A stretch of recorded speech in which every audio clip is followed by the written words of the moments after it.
All right, so are we all connected? Is everything live? All right, thank you. And anybody who wants to take pictures, take video, please, you're certainly open and welcome to. Just a couple of housekeeping things. Well, first off, my name is Fawn Douglas. I'm one of the leaders here at the Nuwu Art Gallery and Community Center. The restrooms are in the back, just right there towards the front. And afterwards, if you didn't get something to eat or drink, the community actually brought a bunch of food and stuff. So please, help yourselves after this press conference to some things. And yeah, so we're here in the Nuwu Art Gallery and Community Center. This space has been open since, well, last year, but we got the space going in 2020. This place actually used to be a synagogue, and we still use this in a communal way. And currently up is this really beautiful exhibition for the Weaving Our Cultures, which includes many different women from the community. And so please, take some time to check that out as well. I'm really honored to introduce the speakers that are here today. And I'm gonna just kind of stand on the side. It's really these amazing women who've been doing this work for decades, truly decades, that they've been standing up for Native American rights and against mascots and cultural appropriation and other disrespectful things, not only in sports, but within communities and things that are happening around the nation. I'd like to introduce Amanda Blackhorse from AZ Rally. Everyone give her a hand. Rhonda LeValdo, from Not in Our Honor. And Gaylene Crouser from the Kansas City Indian Center. And we're gonna open this up by getting right to the point of why we're here. We're actually here in Las Vegas, Nevada, for those who are tuning into the live feed on Indians.com. And we're here for the first Super Bowl in Las Vegas, Nevada. And with the Super Bowl, of course, comes this conundrum of these teams that are here, the Kansas City Chiefs and the 49ers. And we're gonna be talking about the harm in sports, the cultural appropriation, and the history of how these women got started with these issues. And I'm gonna pass the mic to, I believe, Amanda Blackhorse first, and take it away. Pass it over. Okay, Amanda Blackhorse,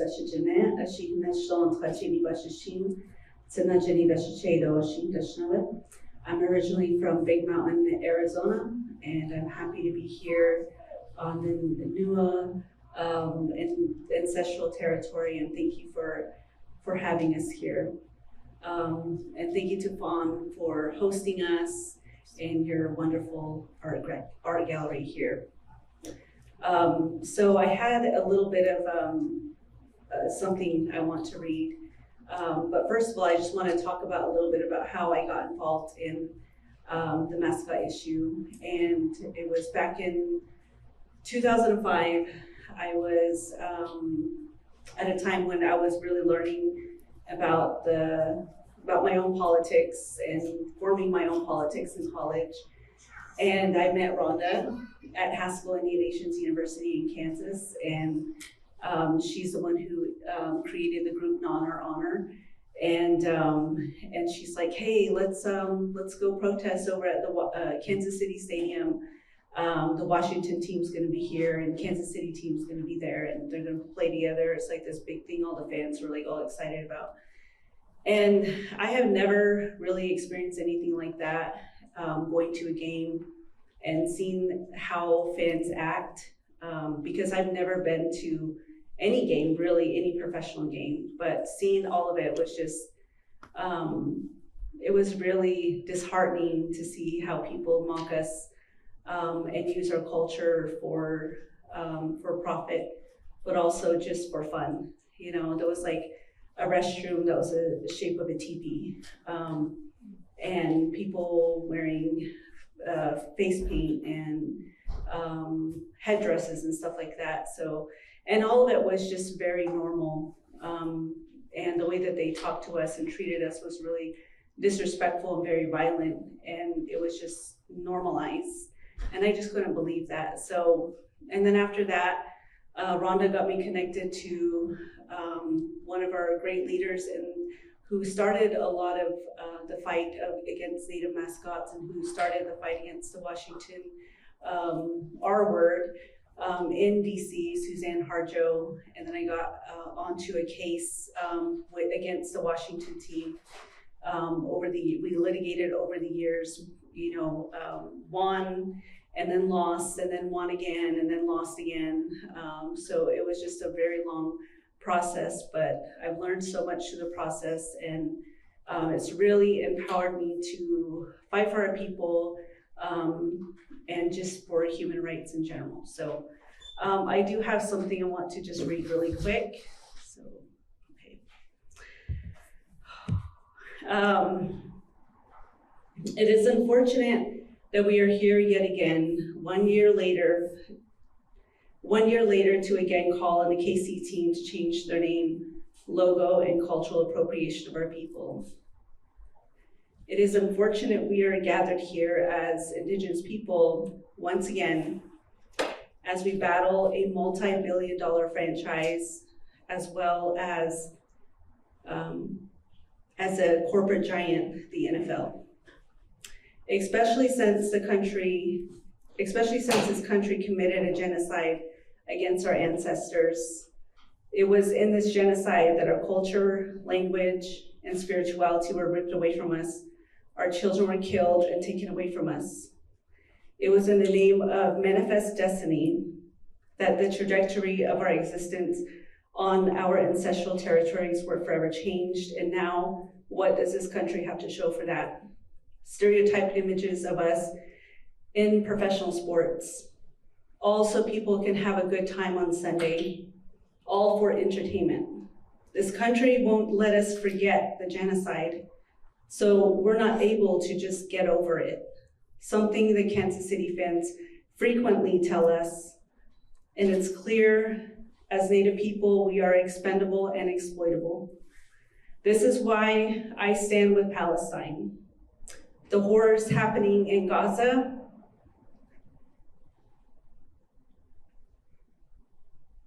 and in the West Bank are exactly what happened to our ancestors.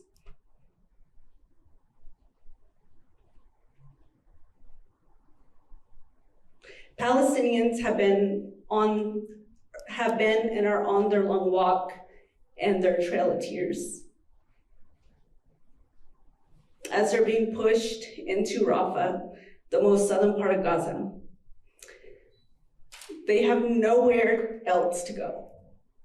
And each day, as the death toll rises, well over 30,000 people have died. They face even more death and destruction every day. When you can't imagine it's getting worse, it does. They have nowhere else to go. Living in an apartheid state like our reservations, Palestinians have lived under occupation for 75 years, just like Native people here for over 500 years. Empathizing with Palestinians' plight does not make one anti-Semitic. It makes you a human being. Indigenous Americans and Palestinians are battling the same colonial giant, the United States. The world used to look to the US as a champion of human rights, but we know that is long over, as tomorrow this country will take part in the celebration of genocide of Native people. One, the Kansas City team dehumanizing Indigenous people versus two, the San Francisco 49ers, who also brutally killed and enslaved Native people in what is now called California during the gold rush. This celebration will take place all while a genocide is occurring in real time in Palestine. For decades, Native people have called on the KC team to do away with the name and mockery of our culture. That must continue, but we must also call on the public, the fans, the NFL owners, and sponsors to push for a change. Everyone is responsible so long as you are living on Native land, our land. We must demand a team change their name end the cultural appropriation, stop the chop, and last but not least, we must demand the US government call for a permanent ceasefire in Palestine and end the occupation. Thank you.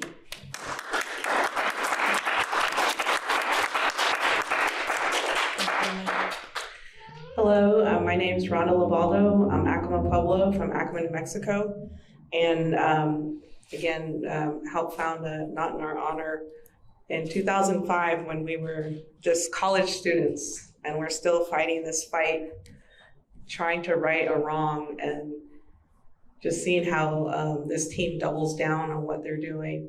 And so, you know, looking back on when that happened, we had a lot of people who came out and supported us, and it was great to see that support. And it was great to see a little bit of movement. Yes, they told people they couldn't wear headdresses, they couldn't wear face paint, they stopped war paint, the horse coming in, but they still have headdresses coming in. They still do that. They don't police that at all. You know, we point it out all the time. We take pictures of people who are coming in with headdresses, and it's a tone-deaf statement that they constantly use. You know, one of the things that, for myself, I work at Haskell and Nations University now, which was a boarding school. And one of the things that I noticed that our students have to face is that people mock them with the chant in their face, sometimes at sporting events. The kids that go to school in Lawrence, in high schools and grade schools, are constantly mocked by the chant when they're playing basketball. They shouldn't have to face that. They're just there to play a game, you know? We understand how important sports are. I was an athlete myself. I competed in college. I know how important sports are to your self-esteem. But when you're constantly mocked like that, it's not right. It doesn't feel good, and our kids are constantly facing this. We're calling this the Genocide Bowl. Again, like Amanda said, the 49ers. So one stat that we were looking at was before the 49ers started coming to try and get and find gold, there was 150,000 Indigenous people living in California. After disease, relocation, and massacres, just 31,000 remained. 31,000 Indigenous people. And they're not even being talked about. And so we want to bring that up because we want to make sure they're included in this, that they are not erased from this history, and that they are rightfully talked about during the Super Bowl because they are impacted by it as well. And they should be talked about. As far as boarding schools, there's a story on Indian Country Today about how kids who were sent to boarding schools and they got sick were purposely sent back home to infect their reservations. And they infected thousands of people. And a lot of those kids that got infected passed it on to other kids, and a lot of them died. And the superintendents at these schools knew it. They knew what they were doing. It wasn't like the smallpox blankets, it was worse. And that's, you know, with Haskell, you know, we weren't allowed to be Native. We weren't allowed to have our culture. We weren't allowed to have our languages or ceremonies, but now it's okay for Kansas City to do this to us. And that's not right. They bang a big drum to start everybody off. They do that chant, and it's going to be seen all over the world. And so we just want people to know how this impacts not only us, but our children and their self-esteem. And those reports that have come out from the APA point to that. So they know what they're doing. They know it's wrong, but they continually say that it's okay. It's you know, we got the backing of our Native American advisory group of 8 people that say it's okay. So we're here.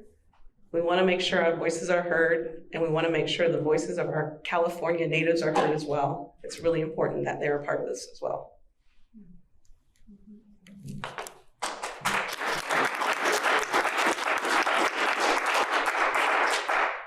Good evening. My name is Gaylene Crouser. I'm Hunkpapa and Oglala, a citizen of the Standing Rock Sioux Tribe.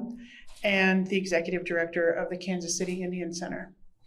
I've worked at the Indian Center for a little over 12 years, and I served on its volunteer board of directors before that, and as a camp counselor before that. And that's really why I'm here, is not just in my role as the director, but as a mom and an auntie, because that's why it's so important that we do this. And it's disturbing that we've had to look at decades of research and point out decades of research of how this harms our children and it harms our communities, and all these stereotypes and this racism. And despite that, and despite the APA calling for an end to all this in 2005, and it still continues. And especially in a place like Missouri, because Missouri doesn't have any tribal headquarters in it. The very first thing that they did when they became a state was start passing laws to get Indians out. And as soon as all the treaties were signed, the last one in 1835, they continued to pass laws so that we couldn't even be in the state. And they didn't take that law off the books until 1909. So then in 1924, here comes H.R.O. Bartle, and he gets he puts together his fake tribe of Mickasay and the Boy Scouts, and their sole purpose was to appropriate our culture and play Indian and pretend Indian this whole time, where we're not allowed to have any of that. They're giving each other Indian names and wearing full-on headdresses and regalia. They don't want any actual Indians there. They just want to play Indian and pick and take from what they like and use it for their fun and games and sport and profit. And so now, here we are in Kansas City, well, now we're in Vegas today. I know where I'm at. I was in Kansas City earlier. I was in Kansas City earlier. And that's how Kansas City is represented. And I know there are some really great people in Kansas City, and there's a lot of really awesome places and things that are wonderful about Kansas City. But, you know, when you Google Kansas City, this is the very first thing that pops up. I mean, these are the ambassadors of Kansas City, are people who don't even live there. They're billionaires from another state that show, they're the ones that give us our image. And our image is racism against the first people from the United States. And it's sick. And so not only are we expected to tolerate being represented that way, we're expected to pay for it. In fact, in April, on the next ballot, they have pushed through, they're wanting a vote on a tax to renovate the stadium. And they want the taxpayers to pay for these renovations. But they haven't given any indication on what is actually going to be paid for. But they certainly have not indicated that it's going to be to change all the racism that's plastered all over that stadium. So now we have to pay for the harm that we're causing to our own kids. And it's unacceptable. And so people need to call on the sponsors, the NFL, the team, their friends, their relatives, and vote. Because they're just going to keep shoving this down our throats and having us pay for it. And we're just going to keep calling them on it. Thank you.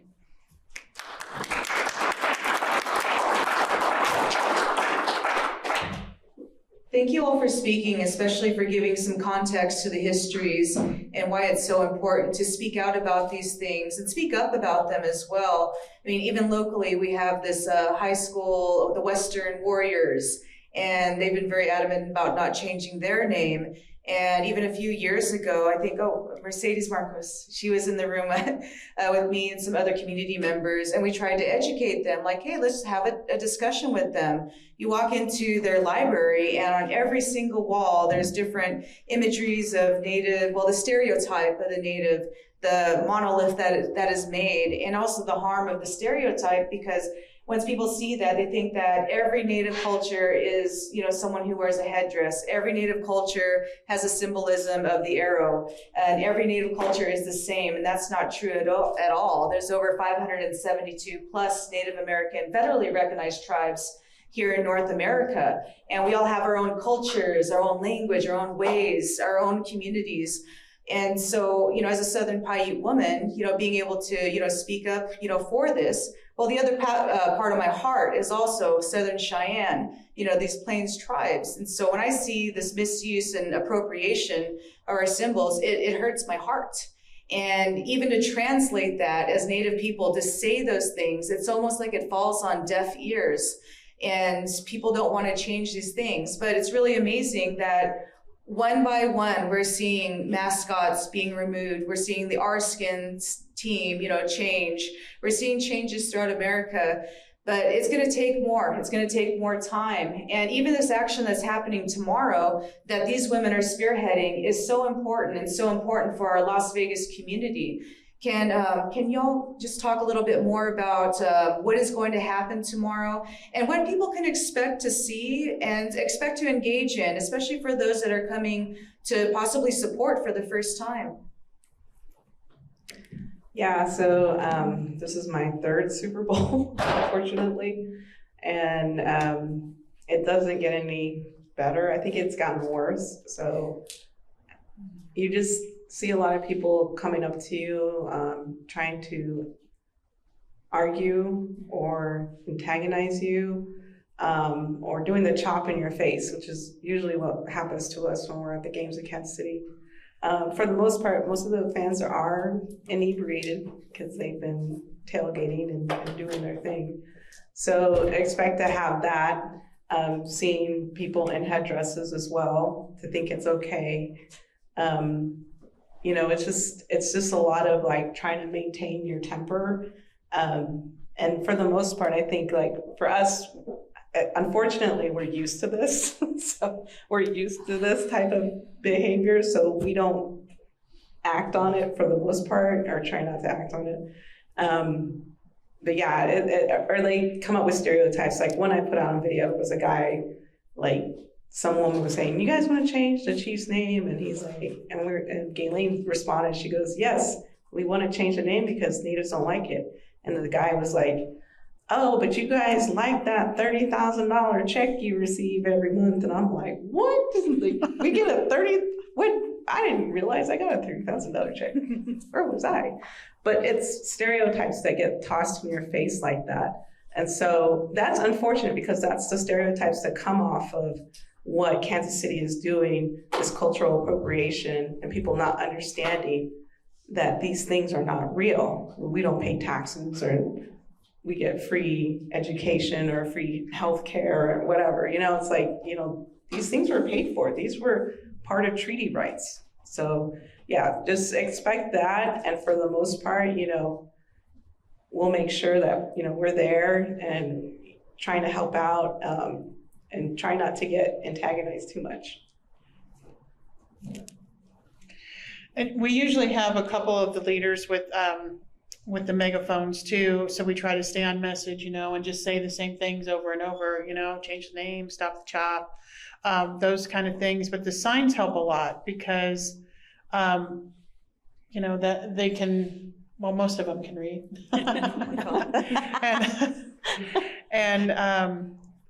So that's, I think what annoys them the most is when we just keep smiling, because that doesn't fit their stereotype. When we're just, smiling and enjoying each other's company, and they do get a little bit irritated with that they can't, their whole get a job and, hurling all these things at us. We don't let it rattle us anymore. We have to have that thick skin. But we've always had to deal with these kind of things because we grew up in dealing with it always in school. So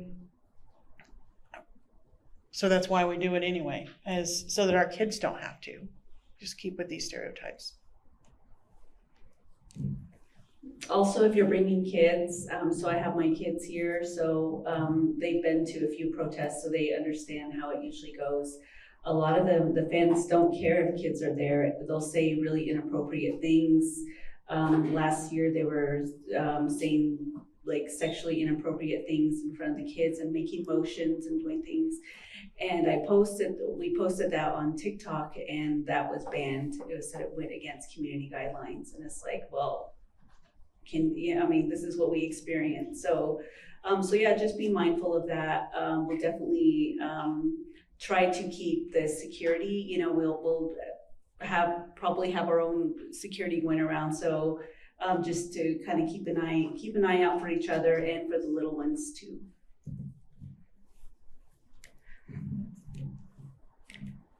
So you did mention about the appropriation, the use of the headdress. Could you, speak a little bit more about that and why it's offensive? I know the answer, but just for those who are just tuning in and are unknowing of these things.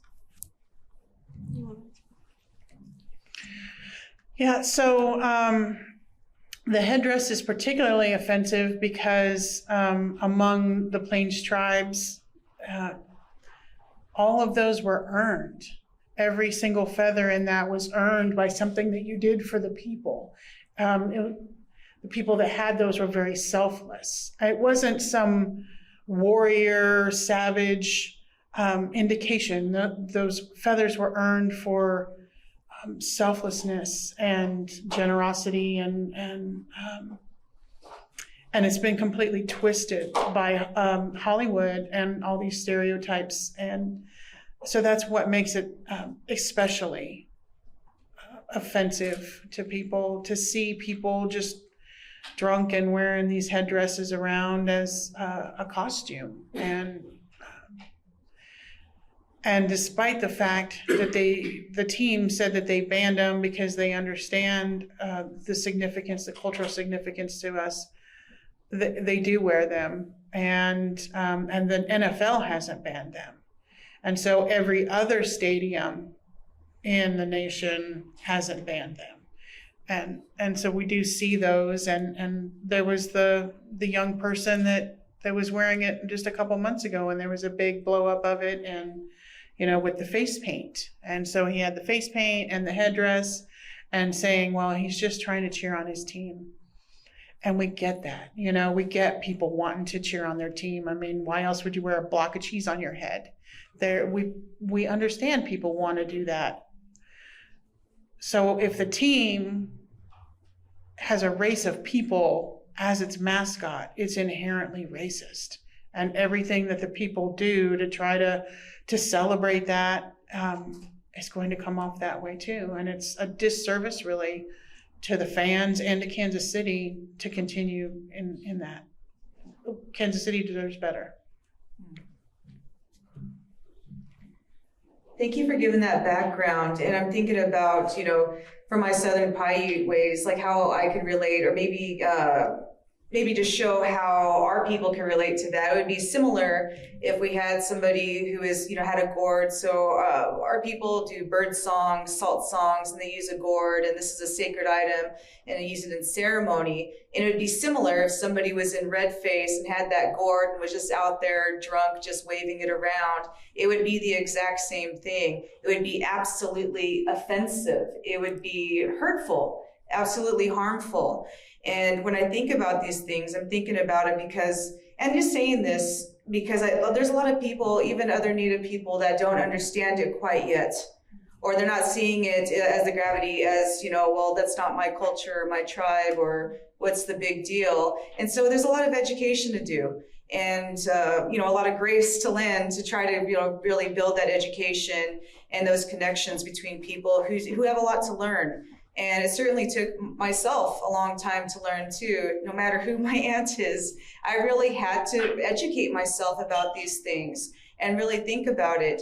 And when we think about, those who are even trying to find their place or find their way, growing up, like to say, here in Las Vegas, here in the city, we have a really large urban Native population who's just trying to, figure out who they are, or they were raised here and not on their reservation or not with their culture. And sometimes these individuals are grasping onto these symbols because it's the only connection they think they have. But I think that it's really important to, keep building that education, keep talking about that, because people have a lot to learn. And I think there's more to learn too, especially with this protest. And I hope that more people are gonna come out and join and walk with us and be able to attend and learn. I'll admit, I'm a little afraid. But at the same time, when I'm next to some badass aunties like yourselves that are here, and knowing that you're paving the way, I feel more confident to attend. I feel stronger to attend, knowing that there's other Native men here in this room that are going to be carrying the drum, that are going to be carrying the songs for us, carrying the beat for us.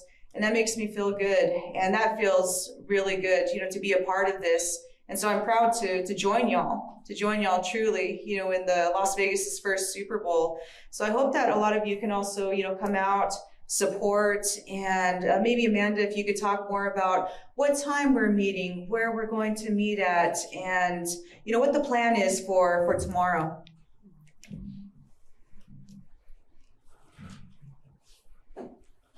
Okay, I think you guys need to help me on this one. So tomorrow we are meeting at, so we're asking folks to, we're meeting at noon, but we're gonna meet on Polaris Avenue and Hacienda. And that area, I understand, is closed for through traffic. So if we're asking people to do rideshare or maybe share carpool using a rideshare and get dropped off near that area, and then you'll probably have to walk to Polaris Avenue and Hacienda. I think is it Hacienda Boulevard? I believe so. Yes, and so that whole area right there will be, the Hacienda Road will be blocked, but we're gonna kind of hang around in that area. So yeah, so meet us at 12 p.m. Anything else I should mention about the time? Yep. I think that's it. Yeah, they did say that the ride shares might take longer than usual. Okay, yeah, and ride sharing might take longer than usual, so it might be good to maybe start a couple of hours before. That's what we're gonna do. We're gonna meet up actually here, and then we're gonna carpool or take ride share from here, right? Yep. So if you wanna do that, if you wanna come here at 10:15 or so, we're gonna be here and we're gonna ride share out together.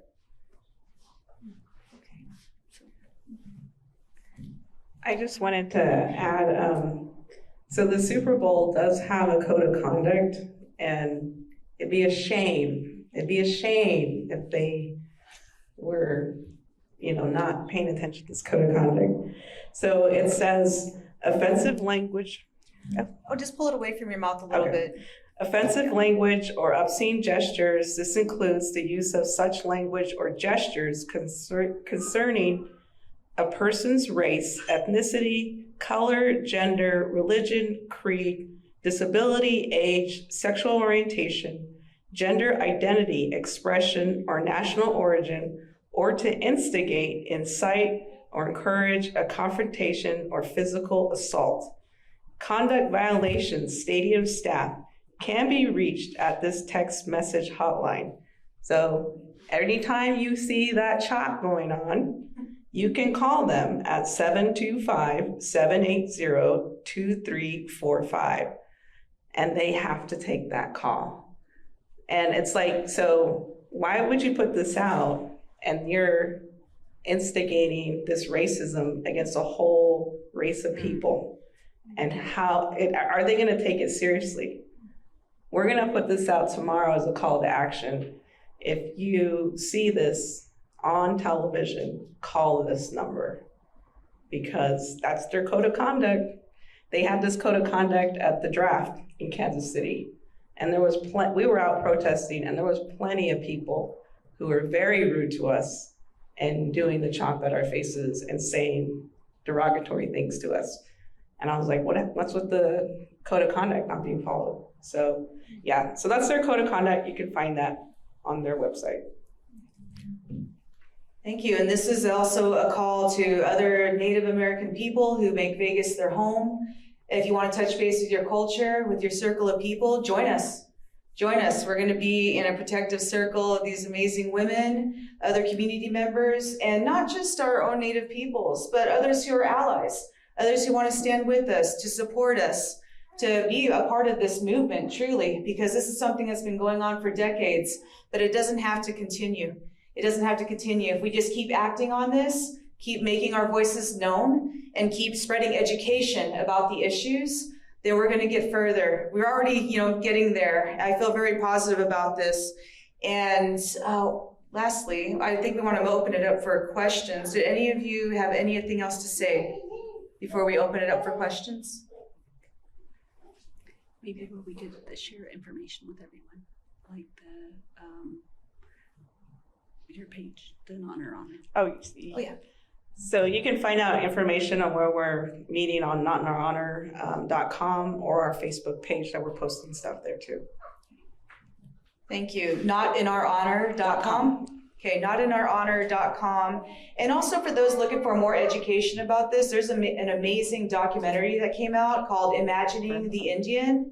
If you can go to YouTube, you can see the trailer for Imagining the Indian. And look at this documentary because it really details the history of racism in sports, the movements, what has been happening over these past few decades, and what is continuing.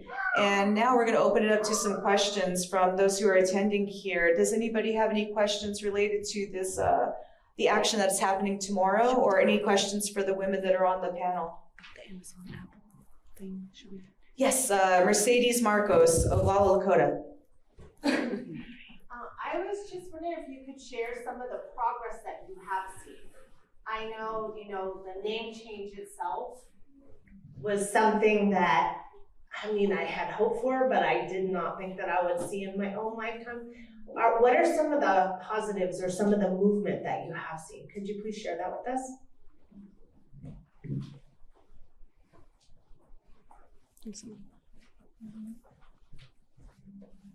So speaking for the Washington NFL team, that's definitely a plus, right? They eventually changed their name. Unfortunately, I think it had a lot to do with the pressure that we put on them throughout the years and the lawsuits and everything like that.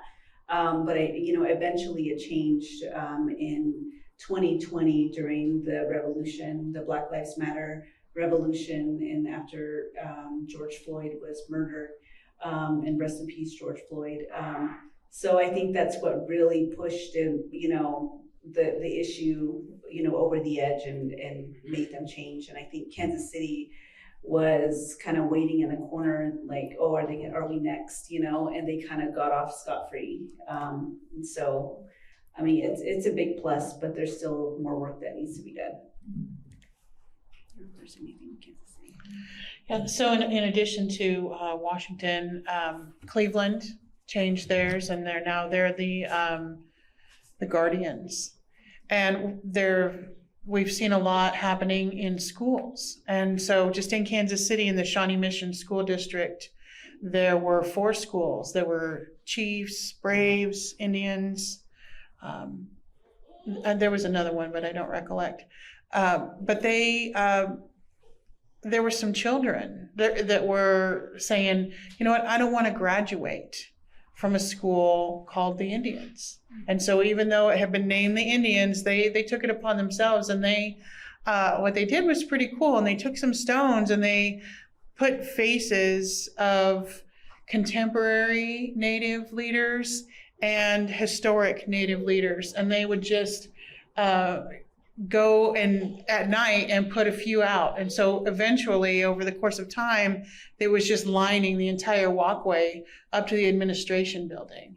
And then they were saying, now, these are people that represent us, not this, not what you have in the, painted on the gymnasium floor.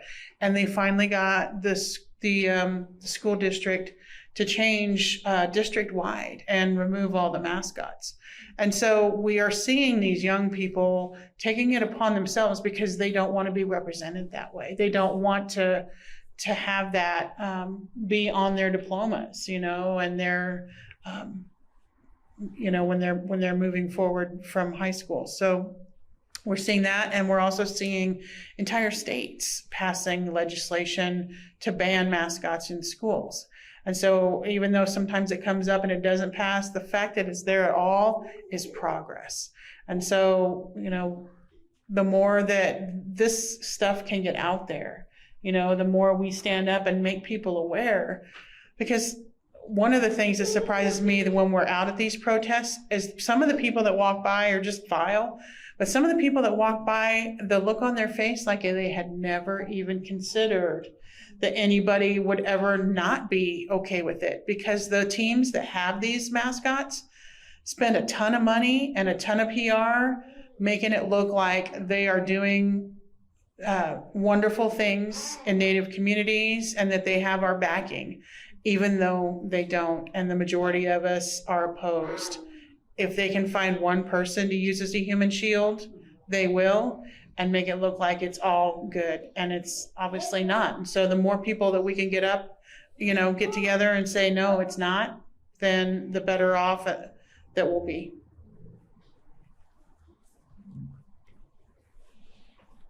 Do we have any other questions?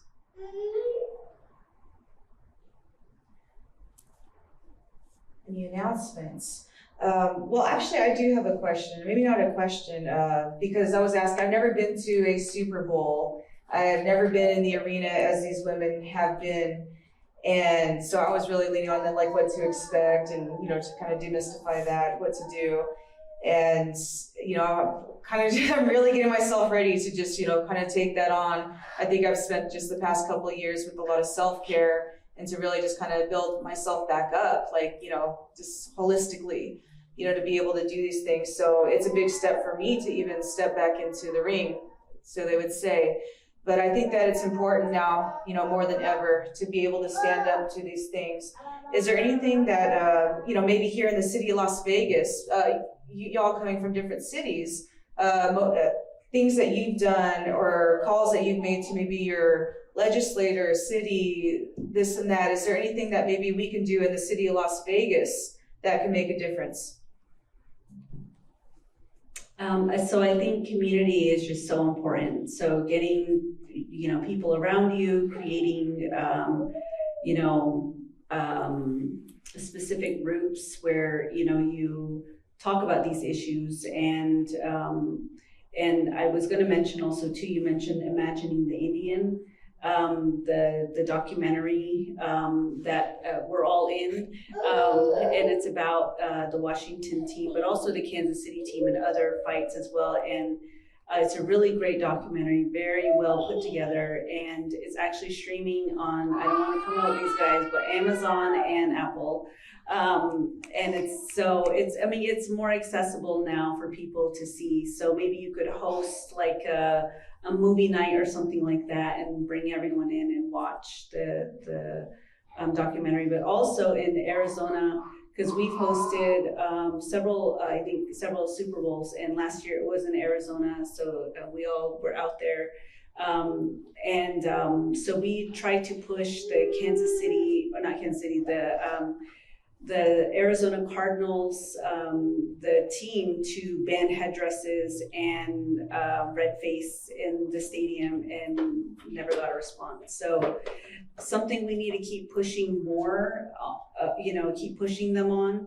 But that's something that you can probably do here, and get the Allegiant Stadium to possibly, ban headdresses and red face.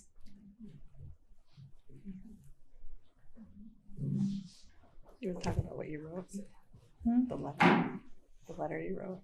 Oh, well, so I wrote an email and a letter and sent it to our city council and our legislators and our representatives in Congress, and basically just, it was practically one of those research papers with all the links to all the research to show them, because it's not just us being offended by something, it's causing actual harm to our kids in our communities. And so so that when we make them aware, they at least can't say, well, I didn't know.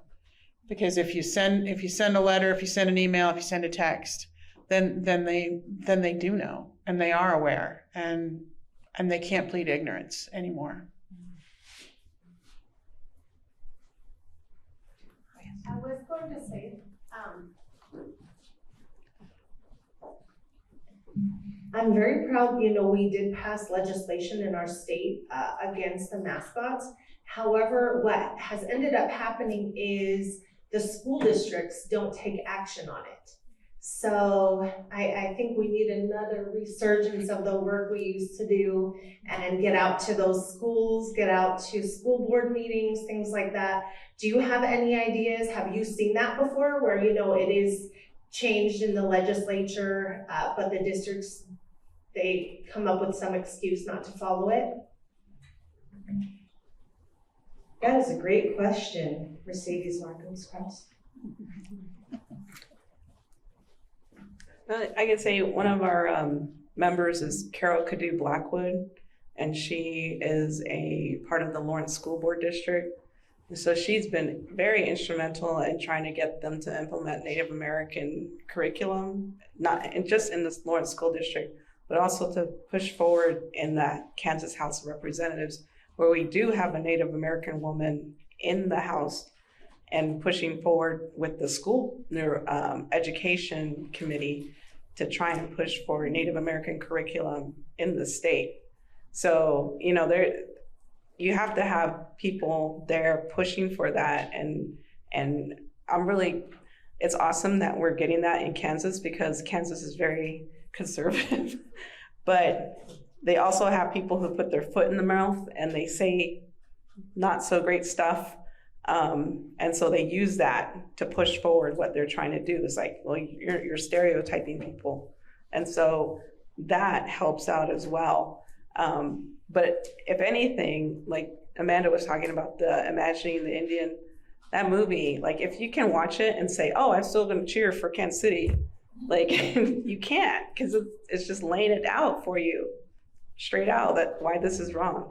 So I would say have a watch party for your school board, for your educators that are in the community, to say, why are we still doing this? Why are we still having these Native American mascots in schools? That's what I would throw it on them, say, and watch this movie. Thank you for those suggestions, and thank you for bringing up maybe we should have the resurgence of things that we started years ago. Because to be honest, it just felt like such a battle. It was such a battle for the few of us to really speak up for basic human rights, for basic respect truly. And, what came with it was just a whole slew of hundreds and thousands of just hate and derogatory words towards us. And it was just really demeaning, and it was just disheartening, and it just felt ugly. It just felt so ugly. And so, for those of you've been in this for decades. You've really been the leaders with it, and you've stayed strong with it. What advice could you have for, me and other Native people who are just, really wanting to fight for this? But how do we do it? And how do you really stay as strong as you are, in this movement? Well, I have Gaylene and Amanda. Have some other strong Native sisters with you, because you can't do it alone. I know that. I cannot. I knew that, like, when we first started having the meetings in 2005, I told them, like, there was times I was like, I can't do this by myself. I need people to support. And so you really do need a support staff and support sisters and brothers that are really going to be there for you, and just making sure they're everything's going to be okay, but also just to hash over all the crazy. So I know after this is done, me and Gaylene are probably going to be in a crying mess over whatever happened. but that's good. Crying's not a bad thing. It's not a sign of that you're not strong. It's good to release all those emotions and negativity, and have your strengths and power for your own Native communities, whatever that is. Even my mom, she was just like, make sure you have this and make sure you have this, and you're blessing yourself. And I'm like, I know. But she even knows that we have in our Native communities, things that you put and carry with yourself to keep you strong, right? Yeah. That you do to bless yourself. And I hope we'll do that tomorrow too, you know, within our way to bless everybody, to make sure that we go in with good, positive feelings and not to get down. So yeah, that's my things I suggest. Same. I don't really have anything to add, but yeah, definitely. It's always like in a prayerful way. And I always like give credit to the grandmas, you know, because that's what they did, even when it was hard, you know, they would just one foot in front of the other, because they know if they're walking in the right way, it's all going to be okay. And so you just do it that way, like they did, you know, put one foot in front of the other and walk in a good way, and it'll be okay. So everything that you guys said, but also I think a lot of self-care, definitely, and know when to step back. I've had to step back several times and just like take a deep breath and tend to my family, and just, you know, go back to my community and just really take care of myself, you know, because burnout is very real. I'm also a social worker. I'm a licensed clinical social worker. And so we learn a lot about self-care there. And so I think that's probably the biggest thing. And I think women are just so incredibly strong. And, you know, a lot of the people that I've been in this with throughout the years are strong women, and learning from them and leaning on them, I think is just super important. But also the youth, you know, now I'm like, you know, we're all becoming we're all aunties now, and we got to bring our youth in, we got to teach them. So I try to take my kids to different things, so that they can learn, because unfortunately they will have to take on this burden, you know, so it is like it's like a burden, but also it gives me a lot of strength and empowerment to be able to teach them the good parts of this work.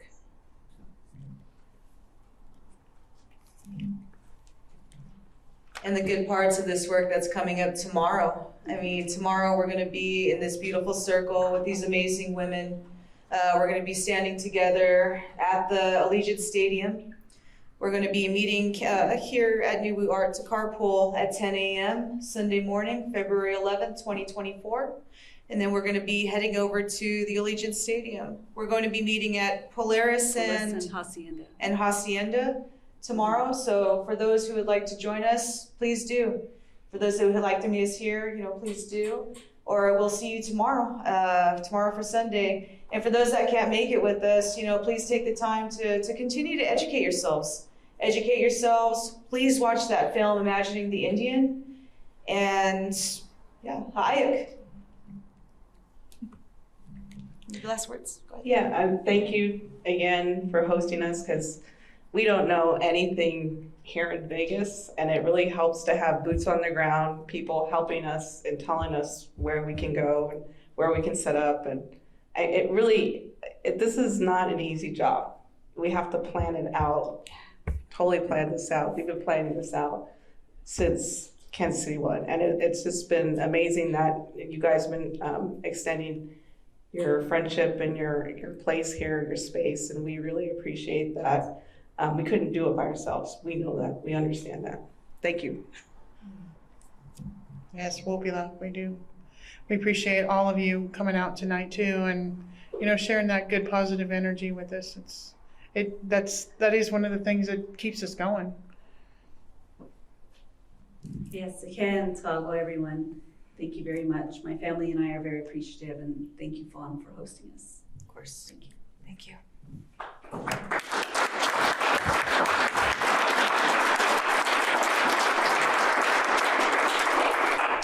And thank you all who came to join us tonight. The community has